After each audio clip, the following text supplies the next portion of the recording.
Get ready to innovate and organize your workspace with Metro. As the industry leader in storage and distribution systems, Metro is here to transform and organize your kitchen. With their premium solutions, you'll experience the Metro difference. Metro's sturdy and versatile shelving units, workstations, holding cabinets, and utility carts are designed to streamline operations and maximize your productivity. Don't settle for imitators. Metro products last longer and offer unparalleled quality and durability. Plus, the many customization options ensure that your space is tailored to your unique needs. Hey, we use them here at Walk and Talk. Say goodbye to chaos and hello to order with Metro Shelving. Visit their website or contact them today to start designing your perfect space. Metro Shelving, your partner in organization and efficiency.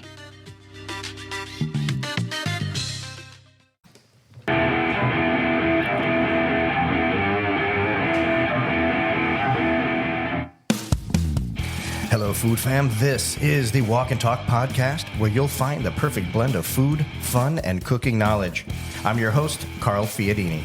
Welcome to the number one podcast in the country. Well, number one podcast in 3 countries. It's a pretty amazing thing happening right now in our world. We're recording on site at Ibis Images Studios, where food photography comes alive, and I get to eat it. Here's a humble request to give us a follow on Instagram at Walk and Show, please. And thank you.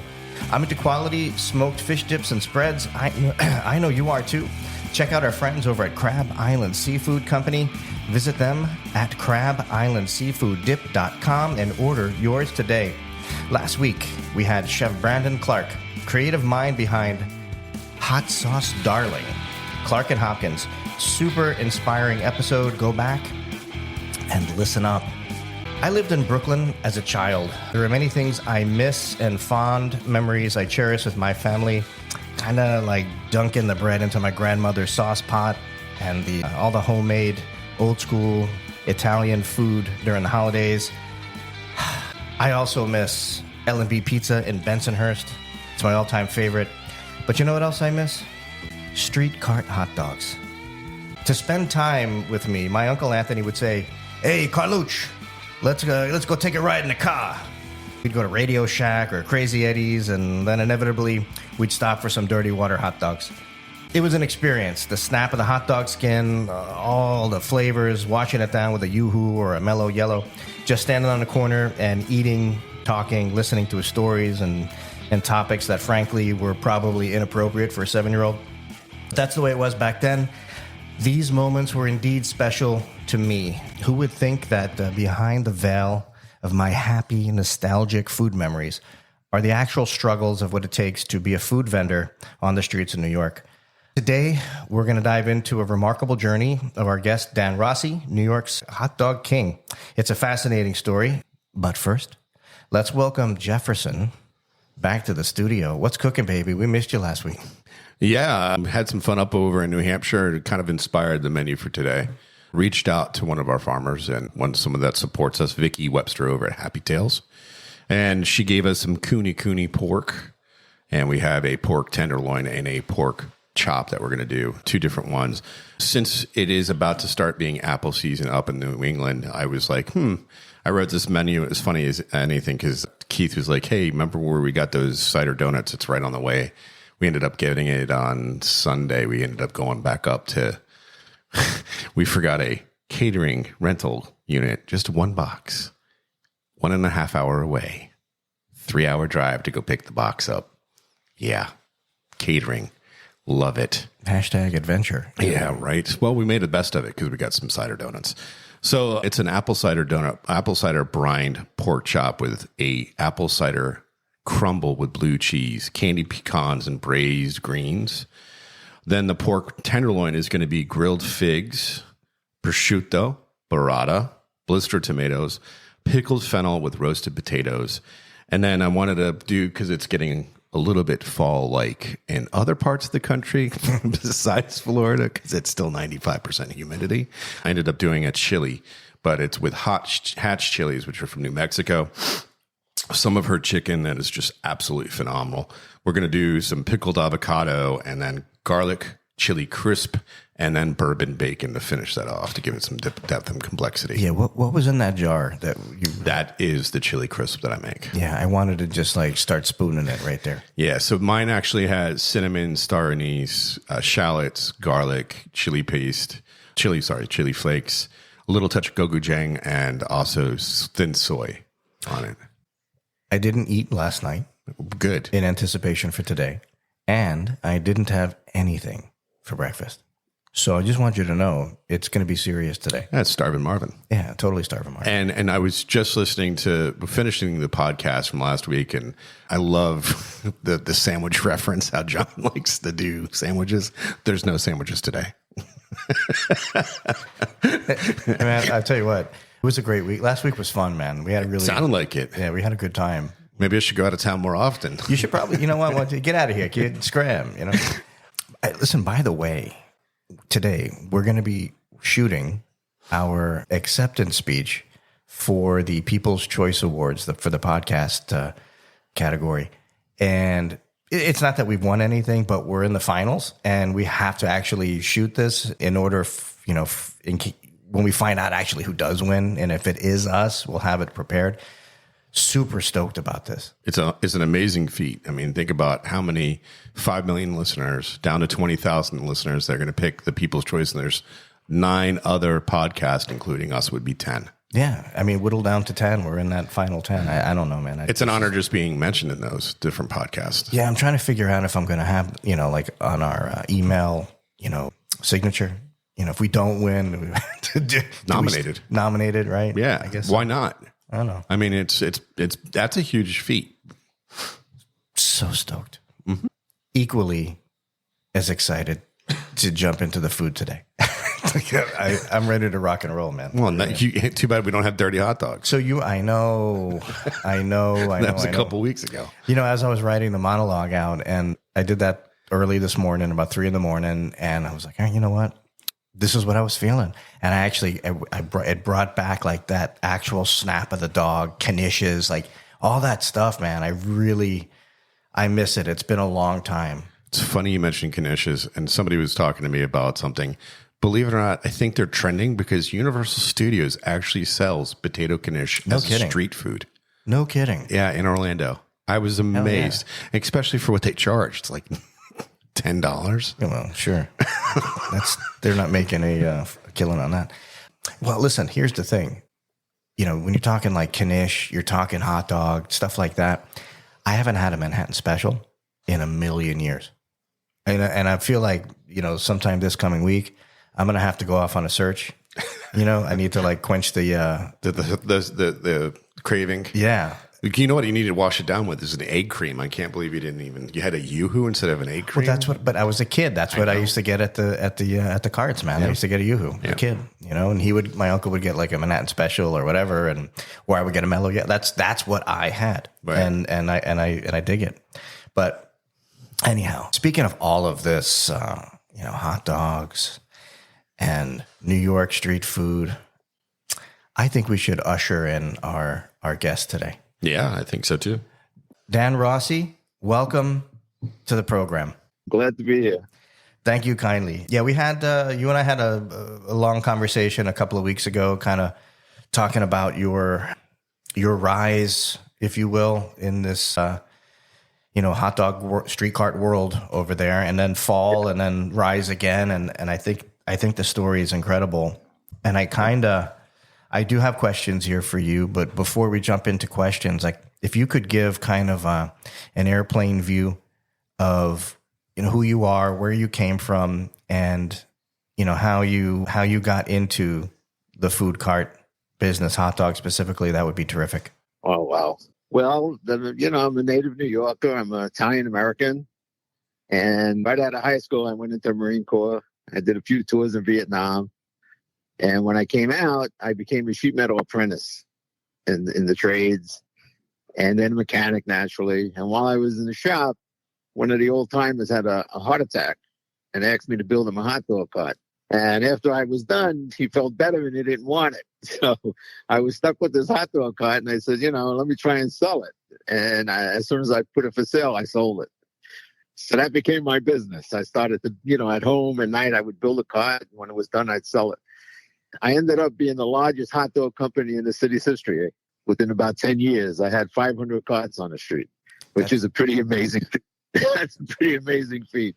But because of my background as a veteran and pretty much an advocate for veterans, the city went ahead and removed all the vets from Midtown Manhattan. And it was just if you saw it at the time, there were only about 20, 30 guys doing it. So I got involved. What decade was that? Oh, this is the 90s. Okay. And they went ahead and I got involved. It took a little while, but I managed to reverse the law. And because I did it, I had to be punished, they told me, because a lot of bigwigs were behind this thing. And they went ahead and they actually passed a law and took away my business, which was another amazing thing. And that kind of dragged me out. I went from owning a beautiful home in Greenwich, Connecticut. If you know anything about Greenwich, it's one of the finest places to live in the country. And ended up living in a van, me and my wife. So I went ahead and I said, what are we going to do? I mean, when we went from nothing to having a great life to having less than nothing now. So I said, you know what? I'm going to sell hot dogs. And I went to help out a vet in front of the Met who was having trouble. And he was a very disturbed guy, PTSD and all that. And he just gave up. And I said, had my youngest daughter with me. And I said, you know what? I'm going to get a cart and I'm going to start doing this.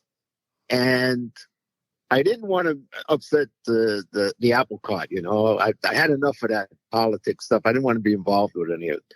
So I didn't actually go in front of the Met. I went a couple blocks away. And as soon as I set up, they started to harass me, the police. And, so I told them, I said, after about 40 times, I said, look, now, every time you come here, I'm going to move 10 feet closer to the Met. And they did. As they were writing tickets to me, I'm moving the push cart. I mean, it became comical because none of these tickets ever stuck. I wasn't doing anything wrong. And then finally, I ended up right in front of the Met. And I said, what are you going to do? And they arrested me. That was the best day of my life, to be honest with you. And well, wait a minute. I can't let you, hold on. I can't let you get past on that. Yeah. So you get arrested. It's the best day of your life. Why? Because what happened was there were quite a few illegal vendors there.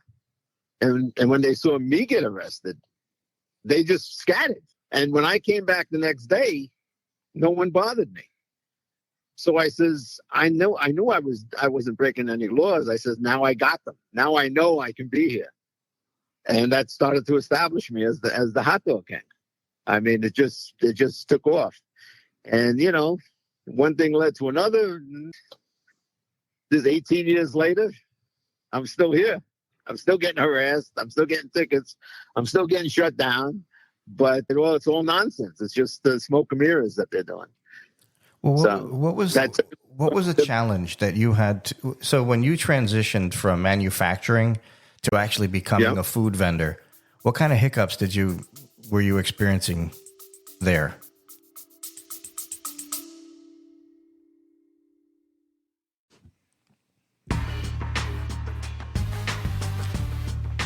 Walk and Talk podcast, now sweetened by Noble Citrus. Bite into a juicy crunch tangerine, 40 years perfected, seedless and oh so tasty. Or savor a starburst pomelo, the giant citrus with a unique zing. Don't miss autumn honey tangerines, big and easy to peel. Noble.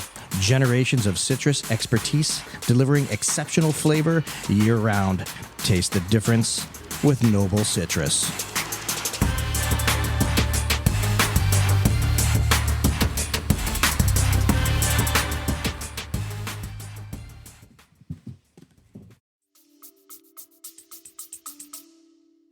My goal always was, even when I built cars, I always tried to make the best I could do.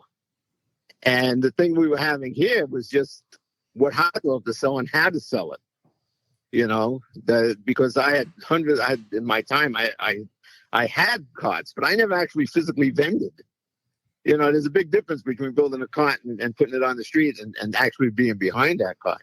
So, but it didn't take me long to get into the knack. I kind of enjoyed it. But the thing was to find the best thing. Now, you guys talk about the dirty water hot dog. Well, that's a thing of the past, to be honest with you. There was a time when every hot dog manufacturer made a hot dog with a casing on it. So the water wouldn't affect it as bad. But now all the hot dogs have no casing. So if you went ahead and put a package of these uncased hot dogs in water, some of them shrink, some of them get big. I mean, it really is. It's a different hot dog from what you guys remember when you were younger. And so the best way to cook a hot dog is on a flat grill. So that's what I did. I built the flat grill, and then the next thing was to find the right hot dog. So you just can't go and buy a specialty hot dog because you have to have consistency. You know, it has to be reliable. So I went through every single brand of hot dog that we could buy locally, and that's common to buy, to find the right one.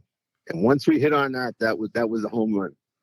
We found the perfect hot dog to put on a flat grill. Well, let me ask you this, Dan, when you found a hot dog, everybody's buying a different brand by and large, or is there, a handful of go-tos, or is everybody looking for that next new one, or how does that work? If you walk down the street and you saw a hot dog cart that has two different umbrellas with two different names of hot dogs, never look at the umbrella and assume that you're going to buy that hot dog. Most vendors buy whatever they can find is cheap. Some of them are beef, some of them are anything. I don't know what they are in them, but believe me, don't get fooled by that. And it's a bad thing, because some of these companies are pretty good companies, and then they find out somebody's eating something that's not what they think they are. If you, I don't know if I can mention names, but if you went to buy a certain brand, unless you see the package of those hot dogs, you're probably not getting it. They'll put anything in front of you. But there's oversight to that too, no? There's no oversight. No. From who? I mean, if they're doing it illegal, they're not going to be able to get anything, right? Yeah. What are they doing illegal? Right. No, I'm saying if they're a street vendor and they're doing it illegal, right? And they're not set up there, like you said at the beginning, when they busted people, saw you get busted, they all fled because they were doing it illegal, like vending. Yeah.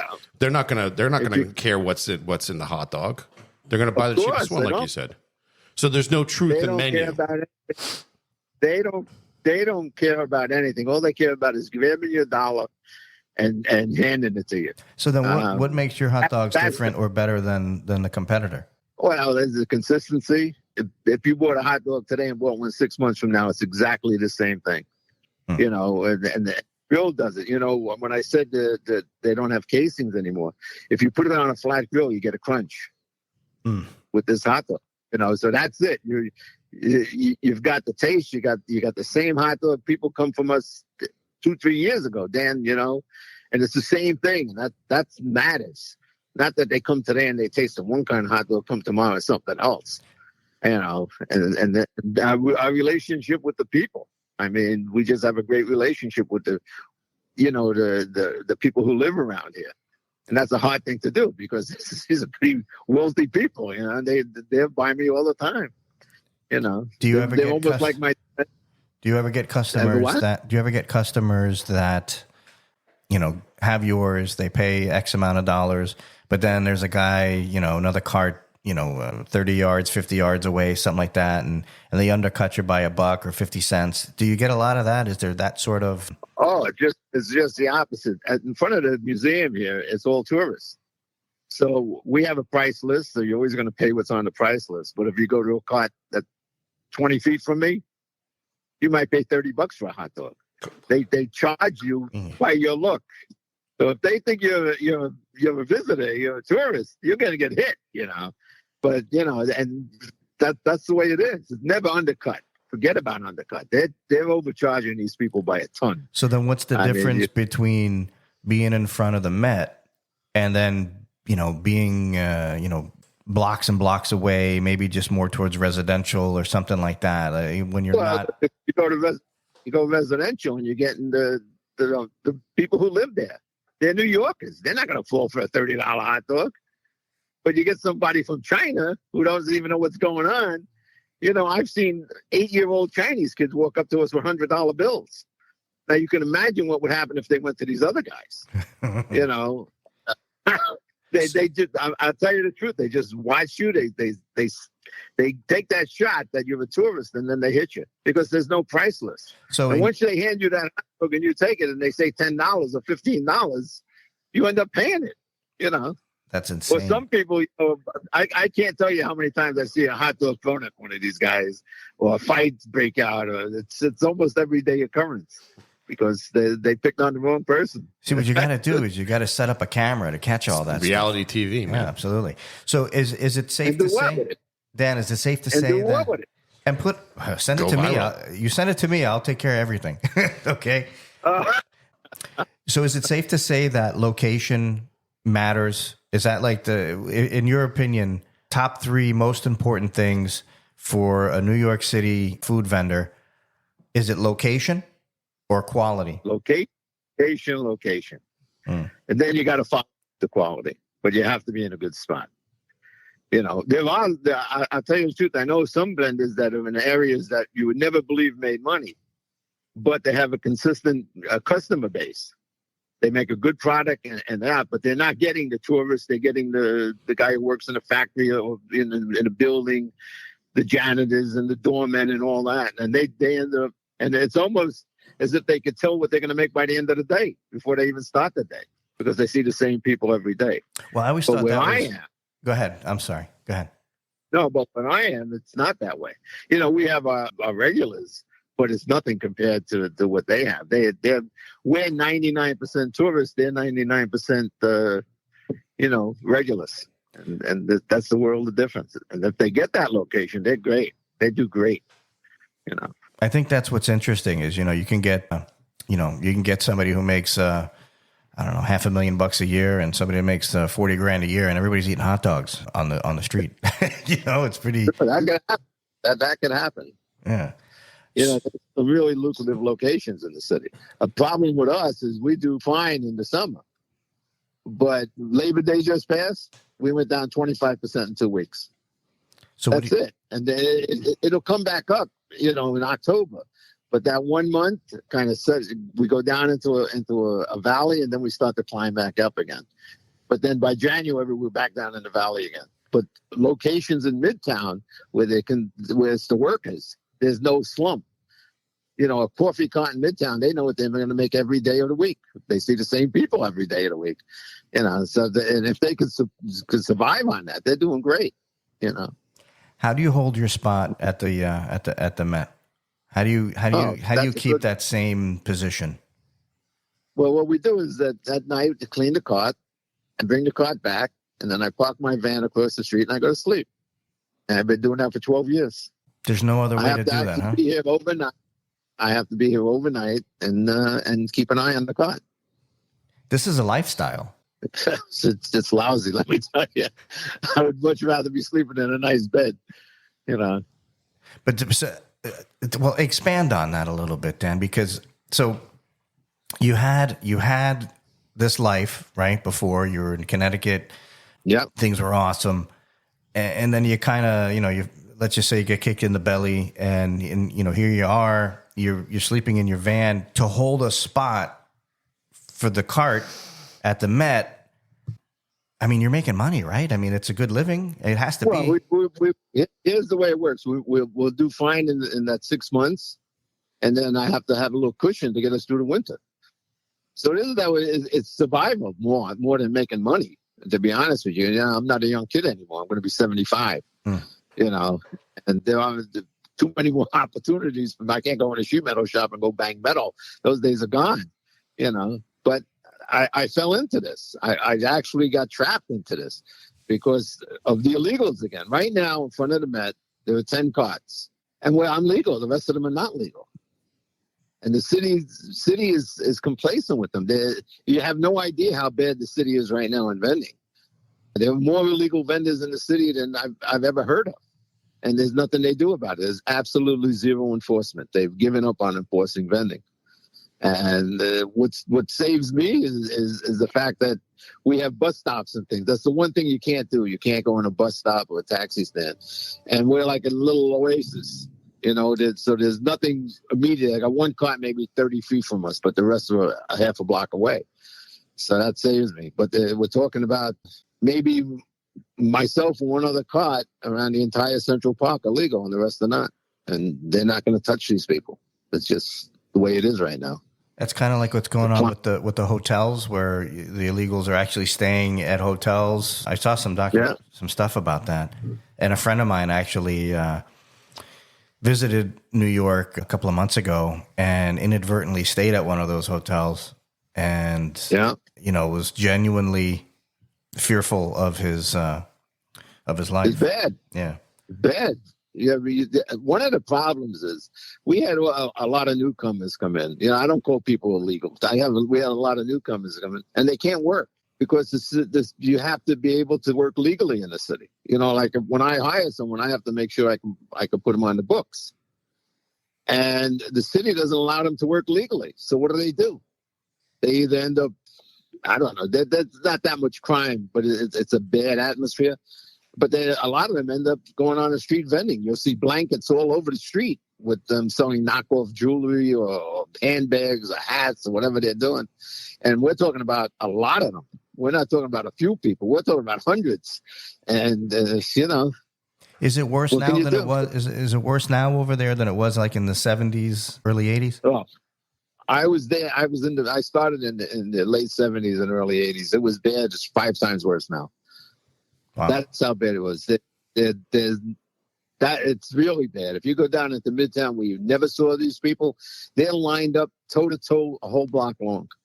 It's in down Times Square. You don't even want to go to Times Square. I mean, it's just all over the place. So you're a man in the know. Like you're there. You're boots on the ground, so to speak. What's the fix? How do they fix this? Is there a fix? One thing would help if the city allowed these people to work legally. Then they'd get hired. There's plenty of work. There's plenty of places looking for people to work. That would help. And the second thing is enforcement. The police wiped their hands of vending. They took them out of vending. The health department doesn't do a thing. And what they do is they put vending in the Department of Sanitation's hands. What the hell do they know about vending, the sanitation people?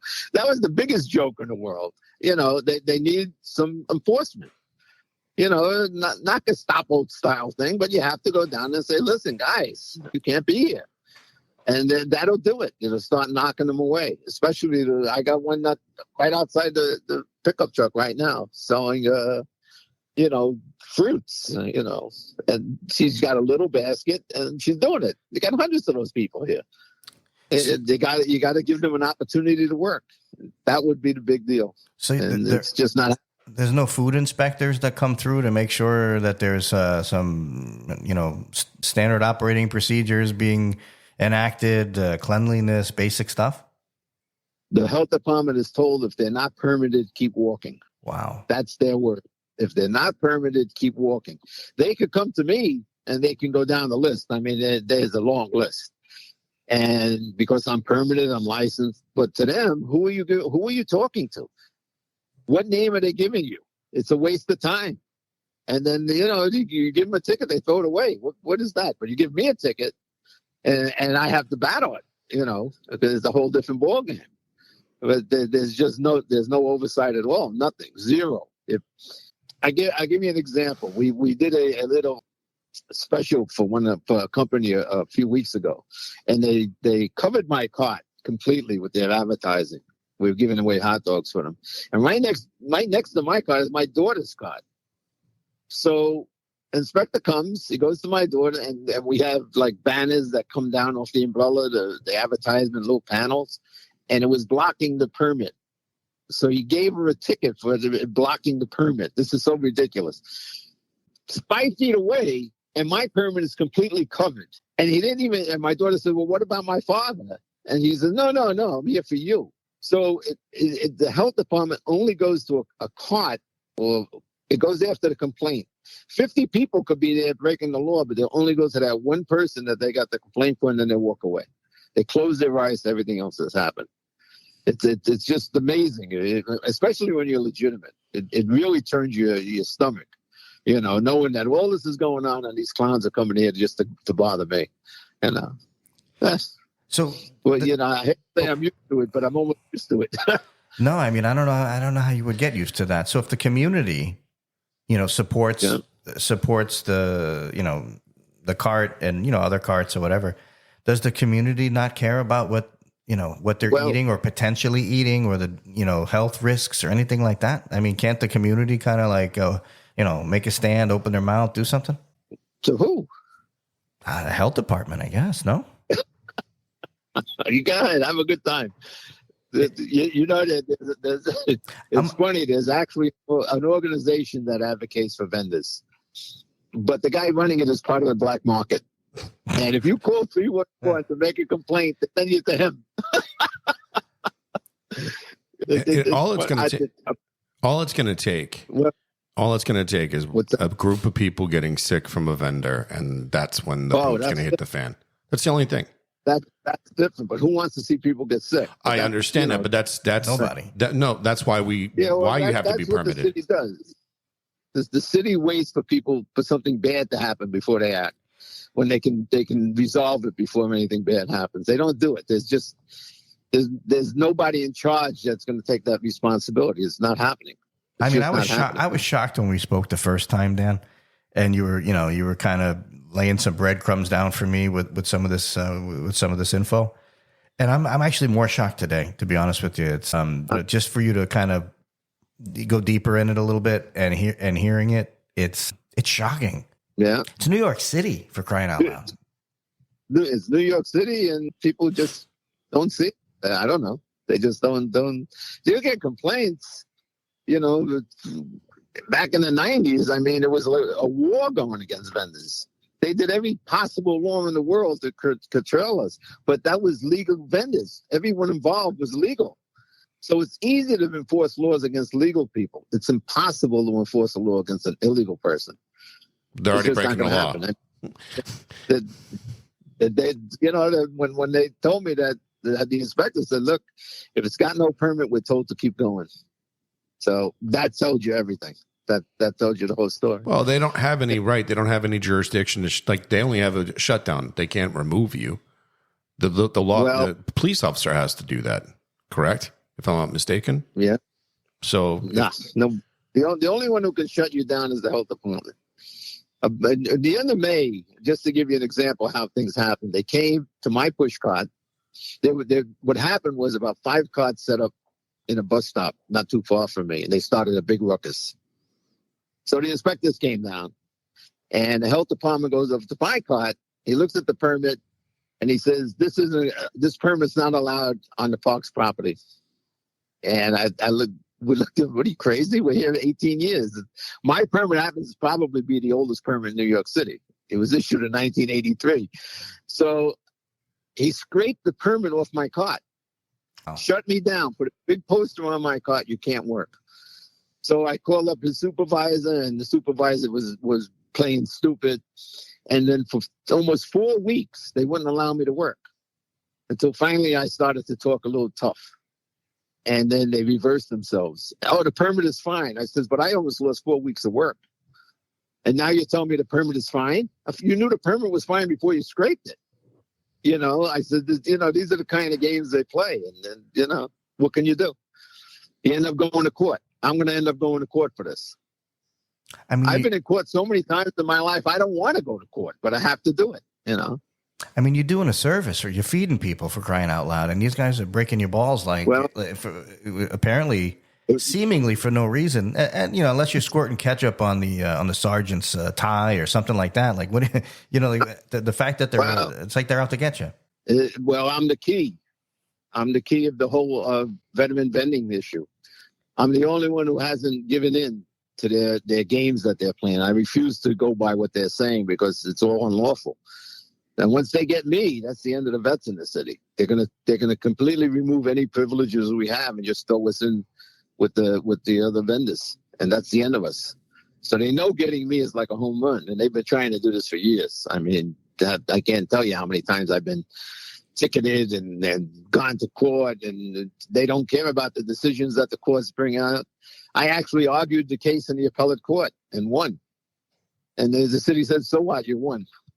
We don't care what the judges say."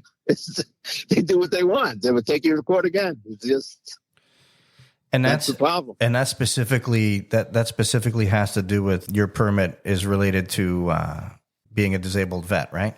It doesn't matter what permit I have. I'm the disabled vet. Mm. And the state protects me. See, that's the problem. We go under state laws, not city laws. We have to get a license from the city, but the state oversees us, and we have our own set of laws. And what they tried to do is when they kicked all the vets out of Midtown years ago, and I got them back, they came up with a law for them, for the people selling like general merchandise, hats and trinkets and stuff, and tried to tie it into a food vendor. And that's one of the things we went to court for, and we won. We're food vendors. We're not selling hats. And what they told me was they want me to give up my permit and get a license to sell hats, and then they'll give me back a different permit. I said, but you want me to get a license that doesn't allow me to sell food? He said, yeah, don't worry about that. I said, yeah, I am worried about that.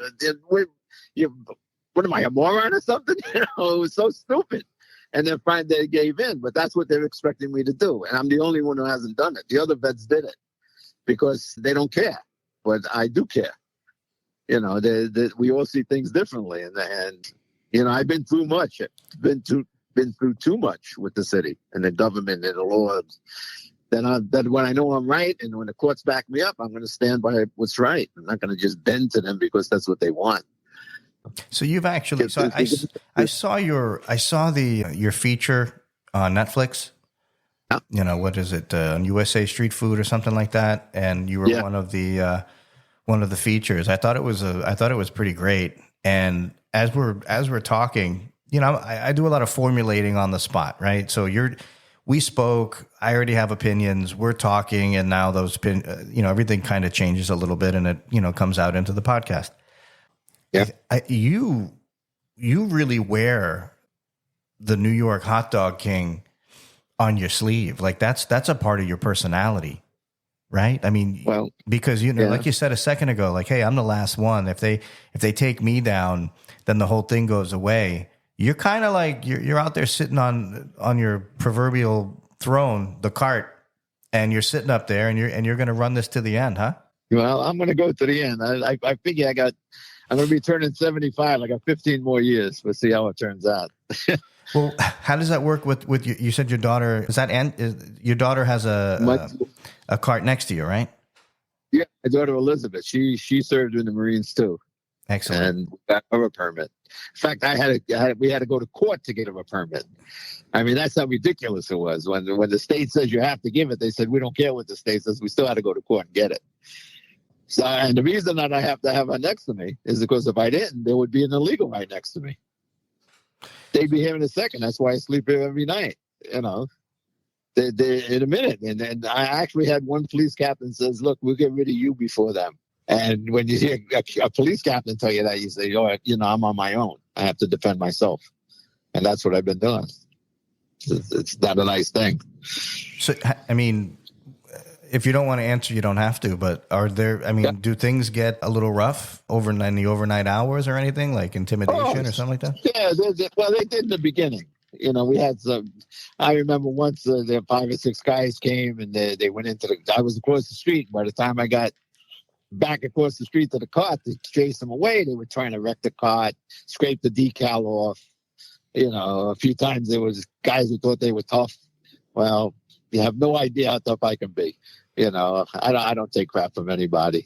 We had to space them down, let them know that we're going to go to a level that they don't want to go to. Street stuff. You got to sometimes turn into that. Is that the same motivation, that fire? Is that what brought you to write your book? Oh, yeah. What happened was so many things went on. I mean, fighting to build the company in the beginning and to hold on to the company. And I bought a nice house. We got out of a little house, bought a nice place. And what it was the abuse that I saw people doing against these disabled vets. And I could never handle abuse. I never allowed anybody to abuse anybody when I'm around. There were certain things that trigger me. And when I found out that the richest people in the city were the ones abusing these men, I said, come on, guys, all you have to do is help them. We're not talking about 1,000 people. It's a few people, and they dug in, and I dug in, and I remember when one of the mayor's people said, back away from the vets. And I said, it's not going to happen. And he said, well, we're going to bankrupt you. I said, you do what you got to do. I says, if I can guarantee you that any combat vet out there who's carried as many wounded and dead as I have is never going to ever turn their back on a vet. Never. It's not going to happen. It's in our DNA. And that was it. And, when I say I'm the last, it's because in my mind, if I'm gone, the veterans are gone, and maybe something will turn around and somebody will listen to me and finally straighten this out. But, I have to do what I have to do. So if you were going to let's just say that there's a vet out there or somebody, it could be anybody, including a veteran, and they want to kind of get into the fold with you, or they want to have a cart, but they want to do it the right way. I mean, is there advice that you would give somebody? Tell them to don't do it at all, or what would you do? When my daughter came back from, and got out of the Corps, her battalion was in Brooklyn. And a lot of the men that were there, they were coming out and they've done, 2-3 tours in Iraq and Afghanistan. So they came back wobbly. When you come back out of combat, you're not normal. I hate to tell you that. You don't fit in. And I must have had a half dozen guys work with me.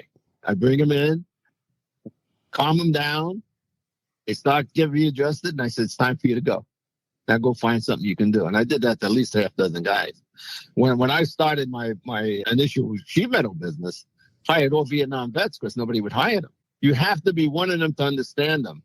You have to go through what they're going through to understand how to work around it. So the only problem I have now after the pandemic, that all stopped. I guess we don't have the financial means anymore to try. We don't have that extra spot for the guy. But, I had a vet call my daughter the other day. I hear your dad will hire us. My daughter said, you come on down. He never came, but we said, you come on down. And we'll try and fit you in, squeeze a day, 2 days, whatever we can do. If you want to learn how to get a permit, we'll take you to court and get a permit. If you want a cart, I'll build it. When I done my company, a vet walked in the shop, he got the cart for free, a disabled vet. I never once would take a penny off a guy, give him a shot. But there weren't that many of them at the time, Now that's all gone. That structure, that base, because I can't do it now because of the financial situation we're in. But I would love to do it. I would actually love it. In fact, the city last year came up with a program that was actually backed up by an individual, where to help veteran small businesses, and they would give them a $20,000 grant. So I went, and I didn't know what a pitch was. So I went and did a pitch. Like I'm talking to you, that was the pitch. Everybody coming in with charts and all this. And I said, what the hell is this, And I walked into a room, and there was about 30 people in there. So I told them who I was and what I intended to do. And I said, my problem is the carts that we have are 10 years old. They're falling apart, and I don't have the money to build new carts. So I got it. I mean, the Department of Small Business Service, and especially the Department of Veterans Affairs that they have in the city now, the guy who's running it is this guy, James Hinden, is the best thing that ever happened to veterans in New York City. And I got it, and I built 2 new carts for me and my daughter.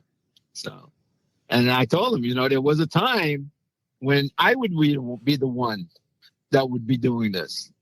No one had to ask me. I did it, but I can't do it anymore. And then people helped me. So the good that I gave out, some of it came back to me, So I don't know. There's a big shot in the I mean, listen, I'm just listening to you, and, I don't know what we can do. We could talk about it offline, but maybe we could try to, plug some resources or connections or something like that, networking to, just throw the hat in the ring with you guys. And well, there aren't too many guys to do it with. I mean, if you're right now in New York City, there are probably only 5 disabled vets on food. 5. That's it. Not that I didn't get everyone a permit, because when I broke the door down to get my daughter a permit, I was able to get all the disabled vets a permit. But they went ahead and took them and leased them. Being able to do this business, a disabled person, is extremely hard. They need a lot of support. And these guys didn't have a support system. So They went and they got the permit, leased it illegally. Everything is illegal now. Everything is illegal. And that was the end of them. So when I had my company, there was a system. There were two other companies that were owned by vets. We joined forces to help the vets. We had commissary space for them. I built the carts for them. And we taught them. That was different. But they took that away from us. The city was so against the veterans that they actually, basically they put me out of business just because I was a disabled vet. That was it. And I was helping them. That was it. That's all gone. There's absolutely no effort in New York City to help us. Nobody's going to help us. And I've been to the politicians down there. They don't even listen to you. So, but the way to do it is to do it on my own. If I could, I would have a shop. I would have a little commissary, and I would hire these guys to, just like I did before, to teach them how to build carts. If they want to be a vendor, teach them how to be a vendor. Put them on the street, make them independent. Not that they work for me, that they work for themselves. That was the whole goal for this. To get the guys back out there into the world and learn to do things again. Well, first, like I said, vets out rough. First off, I want to thank you for your service and your sacrifice and your family's sacrifice for doing what you do. Yeah. Second off, I think one of the biggest things with our reach, I think it's important that we actually shine a light on things because, the old saying, we have old sayings for reasons, right? The squeaky wheel gets the oil. And the more that we squeak about this, the more that things need to change. If the city of New York is doing things against veterans, then what are you doing? Because these are the people that give us the freedoms.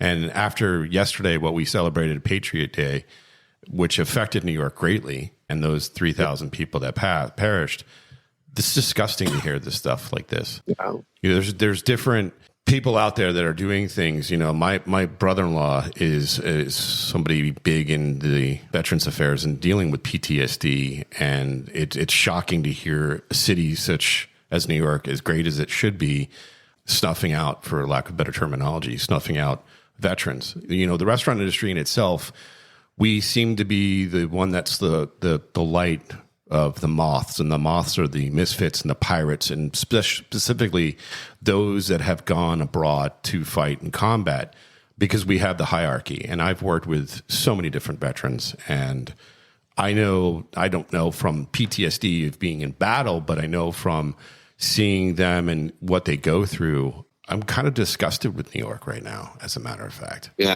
Well, join the club, Yeah, and I think, and unfortunately, you can't manage your business and then attack the politicians, because you have to have that quality of life, plus have the business, and you're protecting that business, because for crying out loud, the police officers are not doing their job, quite frankly. Nah. No. I think it comes down to money. They were told to give up on it. The police. Yeah. I mean, in terms of the resistance to fight this, it comes down to money. And, I have a feeling that we might know some folks who are, veteran focused, that we might be able to connect with and maybe figure something out there. We got to look into it a little bit. I mean, if you're not a veteran, you should be upset, because these are people that have actually given us the freedom, maintain our freedom, and that this is what's going on to our veterans. It's disgusting. Absolutely disgusting. Yep. We send boys to war, and yet they come home and we don't have any means to integrate them, like you said, because they're not ready to go back into the public, because they're in that combat mode and they're in PTSD mode. And I understand that, but this is an opportunity for us to integrate them back into the society to leave a normal life. It's quite disgusting. Well, I gave it my best shot. I know I helped a lot of people. I mean, especially when I first started. Well, we appreciate that. These guys, the Vietnam vets, they had it bad. I mean, we did. I mean, I remember going to VA for help, and they said, "We're not helping you guys. You're not credible." Yep. I mean, imagine that. Yep. And I walked on. I said, "The hell with you. I'll do it on my own." And I did. But if you read my book, you see where I went down into that valley, and I just barely got out of it. And by the way, the name of the book, folks, is The New York Hot Dog King: From Rags to Riches to Less Than Rags. I said that correctly? Yeah, right on the button. All right. You get it from Amazon. You can get it on, I was just going to say that. You can get it on Amazon. Check it out. Listen, Dan Paisan, I appreciate you coming on the show today. If people want to find out more about you, they can, on Instagram, NY Hot Dogs, right? Yep. Yeah, you got it. Perfect. Let's keep the conversation going, Dan, and we'll catch up. There's a couple of people I want to introduce you to see if there's some synergies there that maybe there's some backup. I actually might have some big time reporters that might pitch, but shining a light on them. Yeah, that too. You can't make a stand by yourself all the time. No. Sometimes you need some backup. That's good. My daughter, who else do we got? That's hardly going to do anything, just me and her. Well, sometimes you need a third voice, because, if you know anything about politicians, you speak to them twice, they don't want to speak to you a third time. Well, we're going to see what we can do for you, Dan, and we're coming up on a hard break here. Appreciate you being on the show today. Thank you very much. Jeff, John, you did great today, as always. We are out.